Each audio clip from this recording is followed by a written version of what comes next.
എന്നാ മൗലവി ഇവിടെ വന്ന് പ്രസംഗിക്കാണ്, ഖുർആനിലേക്ക് വരൂ എന്ന് പറഞ്ഞ് വിളിച്ചാൽ, സുന്നത്തിലേക്ക് വരൂ എന്ന് പറഞ്ഞ് വിളിച്ചാൽ പിന്നെ നോക്കിക്കാൻ പറ്റൂല, ഉടനെ പൊയ്ക്കൊള്ളും. ആര് വിളിച്ചാ മൗലവി? യഹൂദികളെ കാരന്മാർ വന്ന് ഖുർആനിലേക്ക് വരൂ എന്ന് വിളിക്കുമ്പോ ഇമാമങ്ങളെയും വലിച്ചെറിഞ്ഞിട്ട് പോകാനോ? അതിനാ നിങ്ങൾ ഇവിടെ വന്നത്? അതൊന്ന് കേൾപ്പിച്ചാ, അയാളെ പറയുന്നൊന്ന് കേൾപ്പിച്ചു കൊടുത്താ.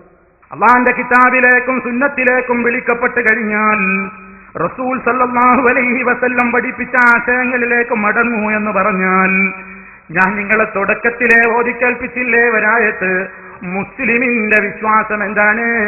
ആ നിലക്കുള്ള ക്ഷണം കേട്ട് കഴിഞ്ഞാൽ അവരുടെ നയനിലപാട് എന്താണ്? അയ്യപ്പോലോ സമിഅനാ വഅതഅനാ, ഞങ്ങൾ കേട്ടിരിക്കുന്നു, ഞങ്ങൾ അനുസരിച്ചിരിക്കുന്നു. ആ നയമുള്ളവർക്ക് മാത്രമാണ് വഉലൈക ഹുമുൽ മുഫ്ലിഹൂൻ, അവരാണ് വിജയിച്ച കക്ഷികൾ. അപ്പോ ഖുർആനിലേക്കും സുന്നത്തിലേക്കും വിളിക്കുന്നത് കേട്ടാൽ ഞങ്ങളിതാ കേട്ടിരിക്കുന്നു എന്ന് പറഞ്ഞ് ഉത്തരം ചെയ്തോളൂ. ആര് വിളിച്ചാ മൗലവി? ചോദിക്കട്ടെ, ഈ ബൈബിളിന്റെ ആള് വിളിച്ചത് ഖുർആനിലേക്കല്ലേ? അയാൾ ഓതിയത് ഖുർആനല്ലേ? എഴുതിയത് ഖുർആനല്ലേ? പക്ഷേ ദുർവ്യാഖ്യാനം ചെയ്തതല്ലേ മൗലവി? അങ്ങനെ ഏത് ദുർവ്യാഖ്യാനം കാരം വന്നിട്ട് ഖുർആൻ ഓതിയിട്ട് അർത്ഥം വെച്ചാലും ഉടനെ തന്നെ അതാ വിളികേട്ട് ഉത്തരം ചെയ്യണമെന്നാണോ ഖുർആനിൽ പറഞ്ഞതിന്റെ അർത്ഥം? അല്ല അല്ല. ഇനി അങ്ങനെയാണെന്നാണ് മൗലവിയുടെ വാദമെങ്കിൽ, മൗലവി, ഞാൻ ഈ വായിച്ച ബൈബിളിന്റെ പരിശുദ്ധി ഖുർആനിന്റെയും ഹദീസിന്റെയും അടിസ്ഥാനത്തിൽ എന്ന് പറയുന്ന ഈ പുസ്തകം വായിച്ചിട്ട് ഖുർആനിലെ ആയത്തല്ലേ എന്ന് മനസ്സിലാക്കി ഒരു മനുഷ്യന് ക്രിസ്ത്യാനിയാകാമോ മൗലവി? ഉടനെ പറയണം മറുപടി. ഇനിയും ചോദിക്കട്ടെ, ഈ മൗലവിമാരെ പോലെയുള്ള കക്ഷികളെ പ്രസംഗം കേട്ടിട്ട് ചിലര് ക്രിസ്ത്യാനി ആയിപ്പോയി കേട്ടോ.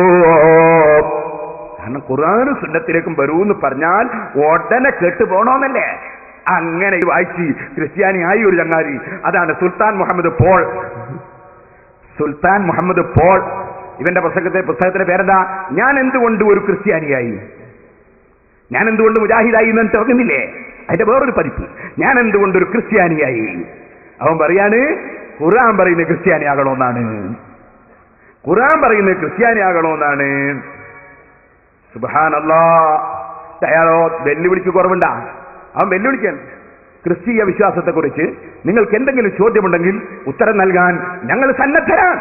നിങ്ങളുടെ മേൽവിലാസം വിശദമായി അകത്തും പുറത്തും എഴുതാൻ മറക്കാതിരിക്കുക. മറുപടി പറയാൻ റെഡി, മറുപടി പറയാൻ റെഡി. ഖുർആനിലെ ആയത്ത് ദുർവ്യാഖ്യാനം ചെയ്ത് മൗലവിമാർ ഓതിക്കൊടുത്തു. ആ ദുർവ്യാഖ്യാനം കേട്ട് സുൽത്താൻ മുഹമ്മദ് പോളായി കേട്ടോ. ഓ മുസ്ലിമേ, ഖുർആനിലേക്ക് ക്ഷണിച്ചാൽ അപ്പം തന്നെ അങ്ങ് പോകണമെന്നല്ലേ മൗലവിയുടെ വാദം? മൗലവിക്ക് എന്തൊക്കെ കുതന്ത്രങ്ങളാണെന്നറിയോ?